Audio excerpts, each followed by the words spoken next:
Hello everyone, my name is Zenitsu and I'm back with another Digimon video. Today I'm going to be talking about a topic that has been on my mind a lot and one that I generally like to utilize a whole bunch, but I never really explained how to do it or what goes into it. And this is finding budget replacements for expensive cards. So this type of concept applies more than just expensive cards. Expensive cards are just the easiest to show this with, but this also could apply more to just other TCGs rather than just the Digimon TCG. But for the sake of the example, I'm just going to be utilizing Digimon as the TCG to show this off with. But the core concept to just finding replacement cards in general is that taking one card that you really want to use or is intended to be used, and then finding a replacement that's doing something very similar or fitting a very similar role to the card that you intended to use. But unfortunately, due to whatever circumstances it may be, you're unable to use the actual intended card, so you need to find an alternative.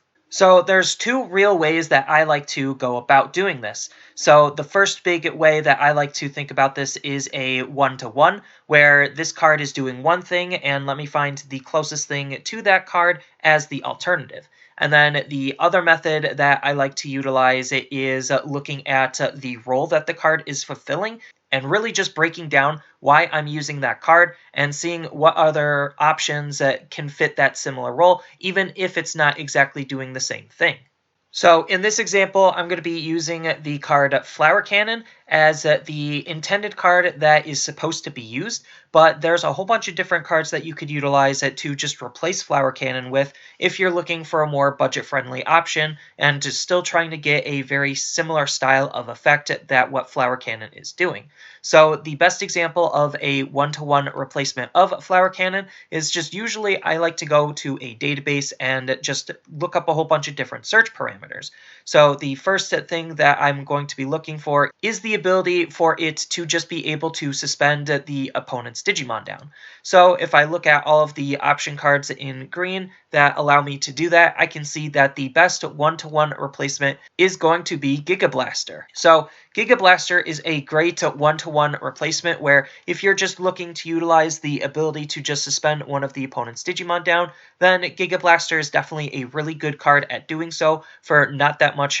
extra cost. And on top of which, it also has the added benefit of being able to rest more of the opponent's Digimon down if they meet a specific requirement. So theoretically, if you want to run a slightly less efficient but more efficient version of Flower Cannon, then Giga Blaster is very, very powerful. And then on top of which, their security effects are also really similar, where you're just going to be trying to rest the opponent's Digimon down with the security check. So that's an example of a good one-to-one comparison, and a good example of a role-fitting comparison is I'm looking at why people are utilizing Flower Cannon. So a big part on identifying what a card is being used for is how it's going to be used. So in, let's just say, a Rookie Rush style of deck, Flower Cannon is not so much being used for its security ability. That does help, but it's looking to just be able to get past blockers. So the easiest way to get past blockers is to suspend the opponent's Digimon down, so that way they can't utilize the block ability. So a card like Hornbuster is actually fitting a very similar role, where you're utilizing the buff to hit over the opponent's blockers, de-incentivizing them from blocking, otherwise they're going to lose their blocker for future turns, and if you're playing an aggro-style deck, having your Digimon around while getting rid of the opponent's blocker prevents them from blocking in the future, and that's just a huge power swing and definitely can turn the tides of a game. Even though you're not exactly resting their Digimon down to guarantee you're going to be going through, because they still could block, it's just the fact that Hornbuster is filling a very similar role to just get around the blockers. On top of which, the security ability is also really similar, where you're just trying to suspend the opponent's Digimon down, so that way you could stop some extra aggression. And the fact that Hornbuster is able to add itself back to your hand, so that way you could utilize its other ability, definitely makes it really, really powerful on top of it costing less. Makes it another great alternative to Flower Cannon. So that's like a role comparison rather than a one-to-one comparison.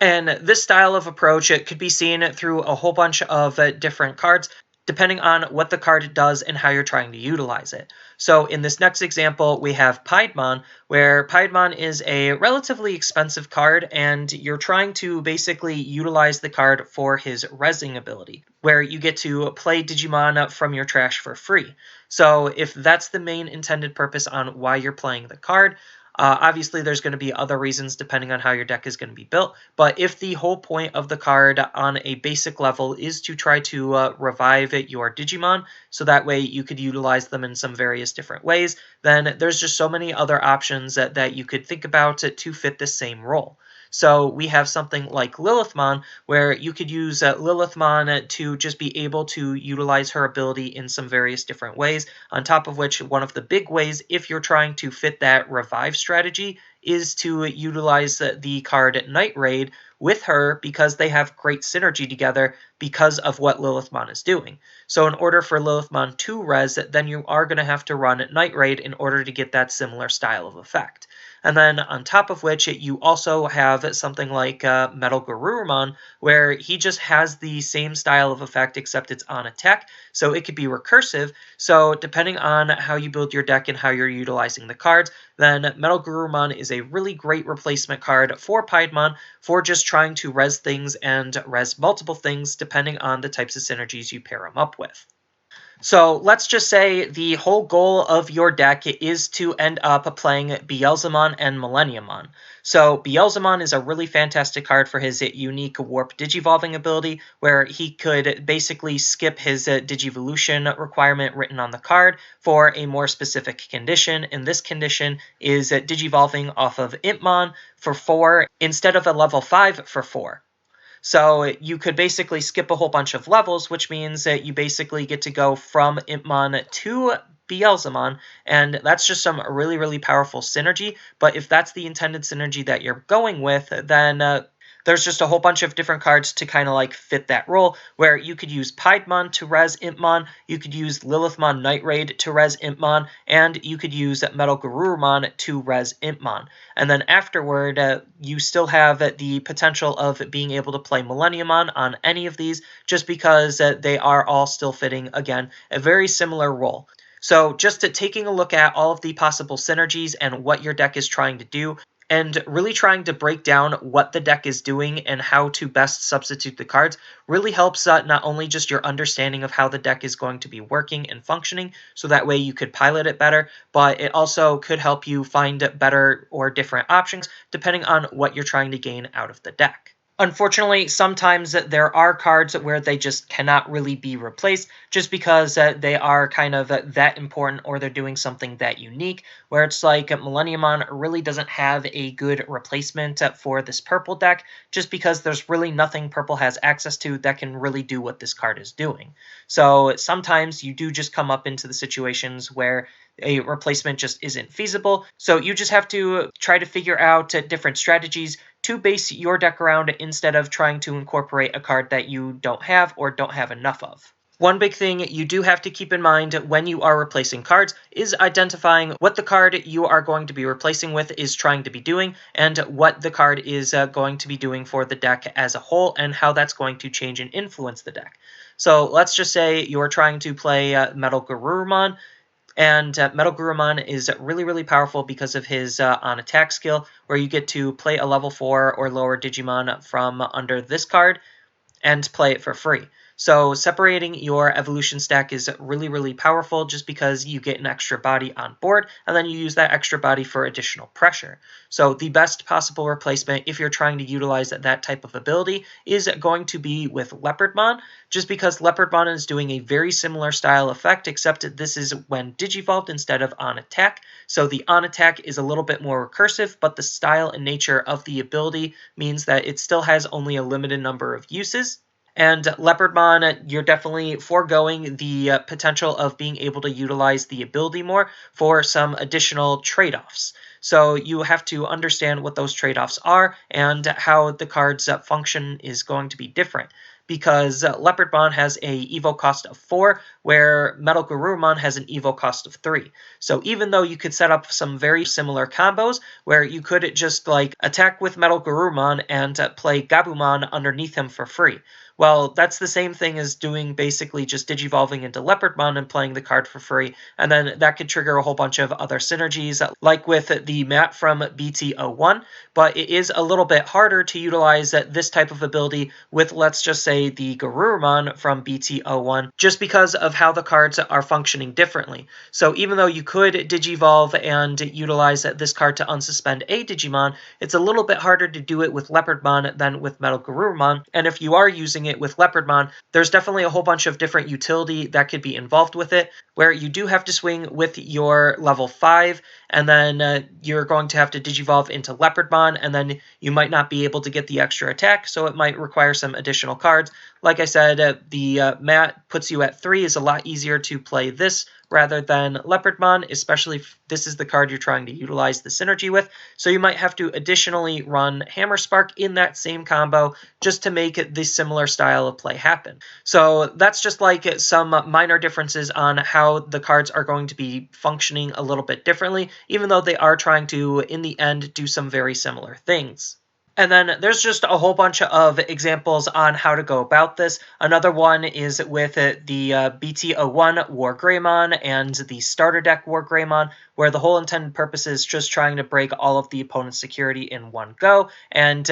while this card is a little bit more consistent, this card has its own ups and downs also. It does cost a little bit more on the Evo, but it is a little bit easier to break all of the opponent's security just because the effects are different. But again, the whole intended point of the card and the role of the card are doing some very, very similar things. And similarly, you have Gaia Force with a whole bunch of other red removal options like Shielded Adjust, where you're just trying to utilize the option card to be able to delete a problematic Digimon. And even though Gaia Force is just better than most of the other cards, it doesn't necessarily mean that the other cards can't be good in their own respect, especially if you're playing on a budget or don't have access to the cards. And then I guess the third hidden point that I want to make on trying to find budget replacement options is utilizing the ability to look ahead and see what cards are going to be coming down the line that might fit the role better than a card that you might currently be playing with. So let's just say for this example, we have Gaia Force. So we all know that Gaia Force is just a really good card, and they've been playing around with these types of removal effects, except not getting as powerful as Gaia Force. So one of the things that we got in Special Booster 1.0 was Shield of the Just, where it's still just trying to be able to delete the opponent's Digimon. It's just doing it a little bit differently, and it's not as powerful. But if you're just trying to utilize the card to be able to deal with problematic Digimon you might not be able to otherwise, then you might think about incorporating Plasma Stake, just because Plasma Stake in Special Booster 1.5, again, is just trying to delete a very problematic Digimon, and most of the time, those problematic Digimon are going to be on the higher DP side, so Plasma Stake is definitely a really powerful card to incorporate if you're trying to just deal with those higher level Digimon. And then on top of which, if you're trying to utilize the removal option, there's some other cards coming down the line that are both very, very good. You could think about using Trident Revolver, except Trident Revolver is also trying to play your Tamers for free, so it has its own additional benefit to being a slightly weaker removal card. But again, if you're trying to think about utilizing this card to delete some potential blockers, then Oblivion Bird is a really good card, and Trident Revolver is also a really good card that fit that same role, where you might not necessarily need Gaia Force just because these cards are a little bit more efficient for how you're going to be utilizing the card, even though Gaia Force does have more potential targets that it could get rid of and is overall a stronger card. Depending on what you're trying to utilize the card for and what you can see down the line, you can definitely figure out what you want to replace the card with. Like as another example, we have Transcendent Sword coming out in BT05, and this card is as close to Gaia Force as we currently have, where it can delete all the way up to a Digimon with 15,000 DP or less. Yes, it still has its own strengths and weaknesses, but for the most part, this is the closest thing we have to a Gaia Force, and the fact that it's going to be coming as an uncommon in BT05 definitely means it's a card that you could think about utilizing as a replacement to Gaia Force. So being able to look ahead and utilize all of the future information about what's coming out in the future sets definitely can help make it some of your decisions on how you should evaluate cards a little bit easier, or you could utilize these cards instead of some of the cards you were thinking about before if you're just patient enough to wait. So just as a quick recap on how I go about finding replacement cards, I literally just go onto a database and I start typing in what the card is doing, and I look at decks that that card is in, and I try to figure out why they're utilizing that card, and I try to find as similar cards as I possibly can, or if it's not exactly a one-to-one, then I'll find a card that is trying to fit a very similar style of role, even if it is not doing the same type of effect. And the main database that I've been using has been digimoncard.dev, just because they are really, really good at having all of this information accessible to us. So usually what I like to do is I'll just go into their deck builder, and then I'll just, in the search bar, just search up a whole bunch of different parameters. So if I'm looking for, let's just say, Gaia Force-like cards, I just go red option, and then I could just type in delete, and then get some additional cards to think about. So that's kind of how I've been utilizing databases to just figure out what I want to be running instead of certain cards. And this has just allowed me to see all of the different options that I have available to me, on top of which they have all of the future sets as well. So I could even see down the line to figure out what I should be picking up, what I should be playing, and what I want to pick up and what I want to play. We only have all the way up to what is currently released in Japan, which is a couple of sets ahead, but sometimes having that level of information is still really, really good, just because, again, you know everything that's going to be coming before it comes out in the English market. I hope you found it to be helpful on trying to figure out what and how to find replacement cards. And that's all I really have for this video. So as always, feel free to tell me your thoughts down in the comments below. And as always, don't forget to like, share, and subscribe for more content. And I'll see you in the next video.